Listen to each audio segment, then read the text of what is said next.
Hello everyone. Hindi की और English की जो प्रैक्टिस सेट है, यानी आपका लैंग्वेज का जो पेपर है फर्स्ट और सेकंड, 30 नंबर का प्रश्न होता है। और कुल पेपर आपका अगर जीएस का ले तो 150 नंबर का आपका बीपीएससी टीआरई में प्रश्न आते हैं, ठीक है ना। तो जिसमें 30 नंबर का आपका क्या होता है, लैंग्वेज होता है। और लैंग्वेज आपको सिर्फ पास करना है और 30 में से आपको 9 नंबर लाने हैं। तो उसके लिए आपकी प्रैक्टिस शुरू है और बीच में आपकी प्रैक्टिस रुक गई थी फ़िलहाल। तो आज जो है तीसरा प्रैक्टिस सेट है और 16 प्रैक्टिस सेट है। 16 प्रैक्टिस सेट हमें कंप्लीट करनी है। इतना कर लिया तो आपका 9 नंबर बहुत अच्छे से आ जाएगा, ठीक है ना। तो यहाँ पे अगर बात करें तो हम आज की क्लास को शुरुआत करते हैं। और उससे पहले आप क्या कीजिए, सबसे पहले तो आप चैनल को सब्सक्राइब कर लीजिए, बेल आइकन प्रेस कर लीजिए ताकि जितनी भी क्लासेस आते हैं आप तक नोटिफिकेशन पहुँचे। और अपने साथियों को शेयर करके उन्हें भी इस चैनल से जोड़ लीजिएगा। आई रिक्वेस्ट यू, ठीक है ना। तो ये मेरी रिक्वेस्ट है सभी को। आप जितने भी प्लेटफॉर्म पे, किसी भी सोशल मीडिया पे हैं, तो आप सब जगह पे शेयर कर दीजिए और अपने फ्रेंड्स को भी यहाँ पे बुला लीजिए, ठीक है ना। चलिए आज की जो है क्लास की शुरुआत करते हैं।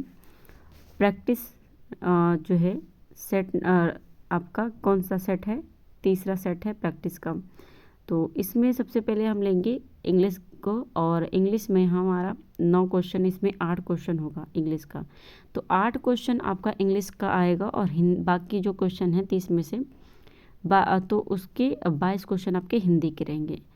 तो सबसे पहले हम इंग्लिश को कंप्लीट करते हैं। पहला क्वेश्चन है keep the gate closed. Keep the gate close, choose the correct transformation of the above sentence into indirect और नरेशन। ठीक है, तो डायरेक्ट इनडायरेक्ट से है और इस सेंटेंस को बोला है करने के लिए कीप द गेट क्लोज। इसका सही करेक्शन क्या है, he told them that they were to keep the gate close. Gate closed, he told them they must keep the gate close, या फिर he told them to keep the gate close. तो यहाँ पे third number आपका सही हो जाएगा, he told them to keep the gate close, ठीक है। दे नहीं होगा यहाँ पे, तो यहाँ पे क्या हो जाएगा, आपका थर्ड नंबर सही हो जाएगा। नेक्स्ट क्वेश्चन है चूज द इनकरेक्ट पेयर। तो इनकरेक्ट पेयर को चूज करना है, क्या है, जिम्नेशियम या फिर जिम्नेशिया, फिनोमिनन या फिर फिनोमिना, या फिर मेमोरेंडम या फिर memoranda. More than one of the above, none of the above. इनमें से कौन सा जो पेयर है वो इनकरेक्ट है। तो पहला ही आपका इनकरेक्ट है, जिम्नेशियम जिम्नेशिया, ये पेयर क्या है आपका इनकरेक्ट है। बाकी पेयर आपका सही है। नेक्स्ट क्वेश्चन है choose the right option to complete the proverb. A stitch in time saves dash time, thread या फिर 9। तो यहाँ पे क्या हो जाएगा, a stitch in time saves 9, ठीक है ना। तो यहाँ पे थर्ड नंबर आपका सही हो जाएगा। अगला क्वेश्चन है what is the feminine gender, यानी फीमेल जेंडर बताना है। तो स्त्रीलिंग कौन सा है इसमें से, काउंट का स्त्रीलिंग क्या होगा, फेमिनाइन जेंडर क्या होगा काउंट का, काउंटेस, बारोनेस या वेट्रेस। तो यहाँ पे आपका काउंटेस हो जाएगा इसका फेमिनाइन जेंडर काउंट का। नेक्स्ट क्वेश्चन है choose the word which means the opposite of, क्या है, ड्रेडफुल, ठीक है ना। तो ड्रेडफुल का अपोजिट मीनिंग बताना है, टेरिबल, अनप्लेसेंट या फिर आपका हो जाएगा shocking, more than one of the above या नन ऑफ द अबव। तो यहाँ पे आपका हो जाएगा अनप्लेसेंट, ये आपका ड्रेडफुल का अपोजिट साइड हो जाएगा। बाकी ये क्या है, उसके सिनोनिम हो जाएंगे। नेक्स्ट क्वेश्चन है choose the word which means the same as alert. Alert का सेम यानी सिनोनिम होना चाहिए। तो इनग्रेटिक या फिर एनर्जेटिक या फिर केयरलेस या फिर वॉचफुल या मोर than one of the above या नन ऑफ द अबव। तो यहाँ पे अगर बात करें अलर्ट का, एनर्जेटिक, केयरलेस, वॉचफुल, तो केयरलेस तो इसका एंटोनियम हो जाएगा। वॉचफुल या फिर एनर्जेटिक में आपका आंसर क्या हो जाएगा? तो इसमें आपका 6 का हो जाएगा वॉचफुल, ठीक है ना। नेक्स्ट क्वेश्चन है आपका, a hater of women is, यानी वुमेन को हिट करने वाले को क्या कहते हैं? ऑडियंस, बैरन या फिर आपका मिजोजेनिस्ट। तो क्या कहेंगे इसको? मिजोजेनिस्ट कहेंगे, जो वुमेन को हेट करता है। नेक्स्ट है, he is poor dash he is honest, supply the correct connect जो है कंजक्शन। तो यहाँ पे जो आंसर हो जाएगा यट, दो या फिर बट। तो यहाँ पे थर्ड नंबर सही हो जाएगा, he is poor but he is honest. अब हम बात करते हैं जो है 8 क्वेश्चन हमारा इंग्लिश का हो चुका है। अब हमारा नेक्स्ट आ गया है हिंदी, और यहाँ से हम हिंदी की क्वेश्चनों को शुरुआत करेंगे। पैराग्राफ दिया है और मैंने बताया है 2 क्लासेस में मैंने पहले ही क्लियर कर दिया कि पैराग्राफ पढ़ने से पहले हम क्वेश्चन को देखेंगे कि इस पैराग्राफ से कितना क्वेश्चन बना हुआ है, उस हिसाब से हम पैराग्राफ को पढ़ेंगे। तो इससे हमारा क्या होता है, टाइम की जो है बचत होती है। तो क्वेश्चन देख लेते हैं, किन राज्यों में दुर्गा माँ की पूजा के लिए पंडाल भी बनाए जाते हैं?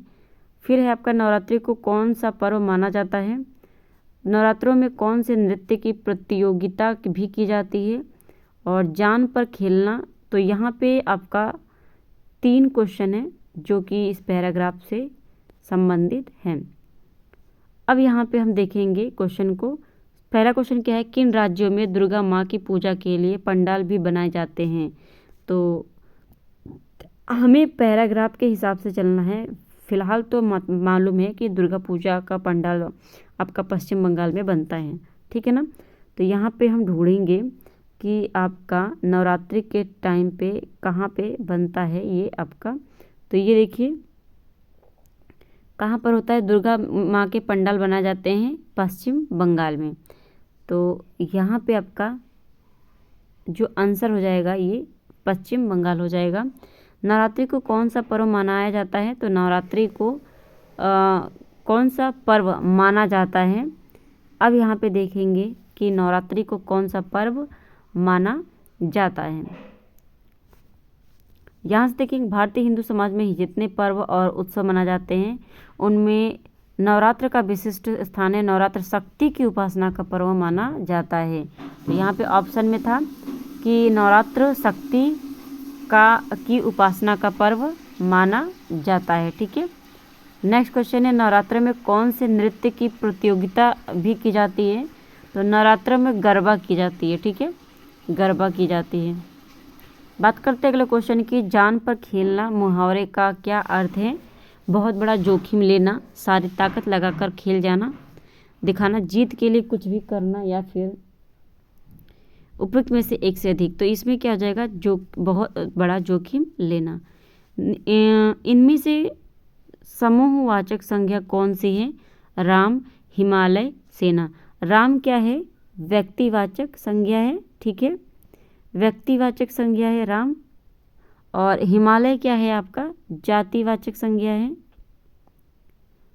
नहीं, हिमालय भी क्या है आपका? व्यक्तिवाचक संज्ञा है, ठीक है ना। हिमालय आपका क्या है? व्यक्तिवाचक संज्ञा है।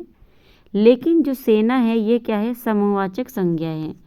अगला क्वेश्चन है, इनमें से कौन सा तद्भव नहीं है? धैर्य, धोती, दाहिना। तो जो धैर्य है ये क्या है आपका? तद्भव शब्द नहीं है, ठीक है। तो आपका फर्स्ट सही हो जाएगा। नेक्स्ट क्वेश्चन है, गायक गीत गा रहा है, यह किस काल का उदाहरण है? तो गीत गा रहा है यानी प्रेजेंट टाइम की बात हो रही है, तो ये क्या हो जाएगा? संदिग्ध वर्तमान काल, सामान्य वर्तमान काल या तात्कालिक वर्तमान काल। तो ये क्या हो जाएगा? तात्कालिक वर्तमान काल। नेक्स्ट क्वेश्चन है, दिए गए शब्द युग्म का सही शब्द युग्म ज्ञात कीजिए। असोच और असोच में क्या अंतर है? असोच और असोच में क्या अंतर है? असोच बिना सोच के या फिर असोच का अशुद्ध होगा। बिना जड़ वाला असत्य, असत्य या बिना सोच के। तो यहाँ पे जो 16 का हो जाएगा आंसर, ये फर्स्ट सही हो जाएगा। इस असोच का मतलब होता है बिना सोच के और इस असोच का मतलब होता है अशुद्ध। तो फर्स्ट आपका सही हो जाएगा।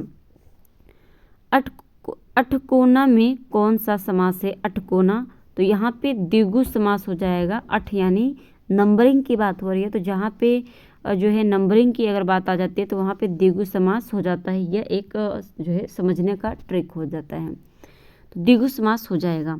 नेक्स्ट क्वेश्चन है, दिए गए शब्द युग्म का सही शब्द युग्म ज्ञात कीजिए। संघ और संघ, संघ क्या क्या होता है और संघ का क्या होता है? संघ मतलब होता है आपका समूह, साथ, समूह, या फिर संघ का होता है समिति, समिति, स्थान। तो संघ का क्या अर्थ होता है और आपका संघ का क्या मतलब होता है? संघ का जो आंसर यहाँ पे होगा, संघ मतलब होता है साथ और संघ मतलब होता है समिति। तो यहाँ पे सेकंड नंबर आपका सही हो जाएगा, साथ और समिति। अगला क्वेश्चन है, इनमें से कौन सा शब्द स्तुति का विलोम है? समालोचना करना, निंदा करना, आलोचना करना। तो यहाँ पे आलोचना और निंदा ये क्या है?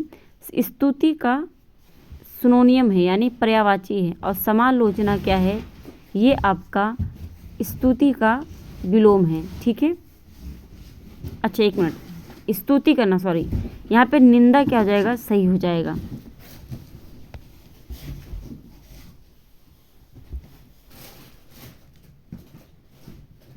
स्तुति इसमें आपका क्या हो जाएगा?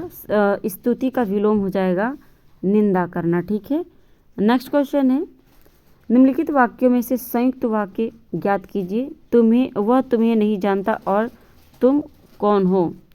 ठीक है, या फिर तुम कौन हो क्योंकि वह तुम्हें नहीं जानता। जो तुम्हें जानता है वह कौन है? उपयुक्त में से एक से अधिक, उपयुक्त में से कोई नहीं। तो इसमें जो आपका आंसर हो जाएगा, वह तुम्हें नहीं जानता और तुम कौन हो, तो ये आपका संयुक्त वाक्य है, और क्योंकि ये आपका मिश्र वाक्य है। ठीक है ना, तो ये आपका मिश्र वाक्य है। नेक्स्ट क्वेश्चन है, जहां पहुंचा ना जा सके के लिए इनमें से सर्वाधिक उपयुक्त शब्द कौन सा है? तो जहां पहुंचा ना जा सके, इसके लिए एक सर्वाधिक शब्द है अनजान, आगम, या फिर अगम्य, या फिर उपयुक्त में से एक से अधिक, उपयुक्त में से कोई नहीं। तो जहां पहुंचा ना जा सके वो अगम्य होता है। अगला क्वेश्चन है, पर सर्ग के सहायक शब्द हैं जो कि शब्दों के बीच संबंध स्थापित करते हैं, शब्दों के मध्य में आते हैं, शब्दों के प्रारंभ में आते हैं, या फिर उपयुक्त में से एक से अधिक, उपयुक्त में से कोई नहीं। तो पर सर्ग के सहायक शब्द कौन से हैं?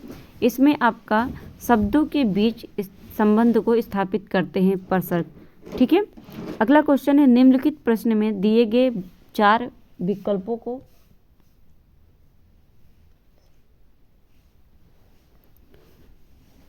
निम्नलिखित प्रश्न में दिए गए 4 विकल्पों में से उस विकल्प का चयन करें जो दिए गए मुहावरे के अर्थ को सर्वश्रेष्ठ रूप से व्यक्त करता है। तो यहाँ पे अगर बात करें, जबानी जमा खर्च करना, जमा पूंजी समाप्त करना, बिना बात की बात करना, केवल बात और कुछ नहीं, उपयुक्त में से एक से अधिक, या फिर उपयुक्त में से कोई नहीं। अच्छा, जबानी जमा खर्च करना, इसमें जो आंसर होगा ये आपका हो जाएगा क्या? केवल बात और जो है केवल बात और कुछ नहीं। ठीक है, तो ये जबानी खर्च करना हो जाएगा आपका।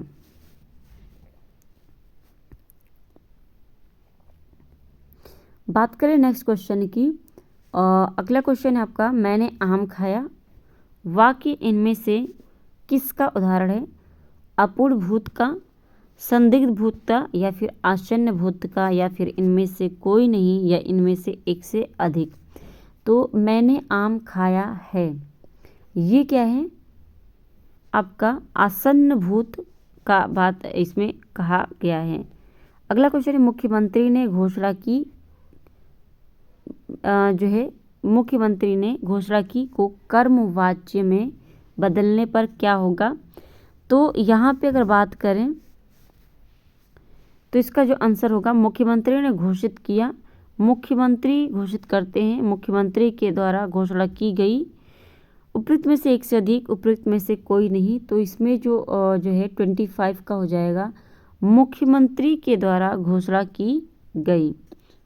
नेक्स्ट क्वेश्चन है, इनमें से कौन सा वाक्य शुद्ध है। वहाँ केवल 2 लोग ही थे, 2 लोग केवल वहाँ थे, वहाँ केवल 2 लोग थे, या उपयुक्त में से एक से अधिक, या उपयुक्त में से कोई नहीं। तो यहाँ पे 3rd नंबर सही हो जाएगा, वहाँ केवल 2 लोग थे। ठीक है। नेक्स्ट क्वेश्चन है, नेक्स्ट क्वेश्चन आपका, गरीबों को वस्त्र दो, वाक्य में कौन सा कारक है। तो यहाँ पे संप्रदान कारक हो जाएगा, जब किसी को दान में देते, कुछ दान देते हैं तो वहाँ पे संप्रदान कारक हो जाता है। अगला है, निम्नलिखित प्रश्न में दिए गए 4 विकल्पों में से उस विकल्प का चयन करें जो दिए गए मुहावरे के अर्थ को सर्वश्रेष्ठ रूप से व्यक्त करता है। ईमान बगल में दबाना, अड़चन दूर करना, बेईमानी करना, धोखा देना। उपयुक्त में से एक से अधिक, उपयुक्त में से कोई नहीं। तो ईमान बगल में दबाना का अर्थ होता है बेईमानी करना। ठीक है। नेक्स्ट क्वेश्चन है, दिए गए वाक्य में उपयुक्त शब्द का चयन करके रिक्त स्थान की पूर्ति कीजिए। न्यायालय ने अपराधी की मुक्ति का डैश दिया, आदेश, निषेध या फिर निर्देश। तो जो यहाँ पे आंसर होगा ये हो जाएगा आदेश, हो जाएगा कि न्यायालय ने अपराधी की मुक्ति का आदेश दिया। लास्ट है आपका, इनमें से कौन सा शब्द स्वाधीनता का पर्यायवाची नहीं है, पर्यायवाची है। संप्रभुता, आत्मनिर्भरता या फिर स्वतंत्रता। उपयुक्त में से कोई नहीं, उपयुक्त में से एक से अधिक। तो यहाँ पे स्वतंत्रता क्या हो जाएगा, स्वाधीनता का पर्यायवाची हो जाएगा। तो आज की जो प्रैक्टिस सेट है 3rd नंबर, ये आपका कंप्लीट हुआ। चैनल पर पहली बार आए तो चैनल को सब्सक्राइब कर लीजिए, बेल आइकन प्रेस कर लीजिए और अपने साथियों को शेयर करके उन्हें भी इस चैनल से जोड़ लीजिए। कोई डाउट है तो आप कमेंट करके पूछ सकते हैं। मिलते हैं हम नेक्स्ट क्लास में। अभी के लिए इतना ही, धन्यवाद।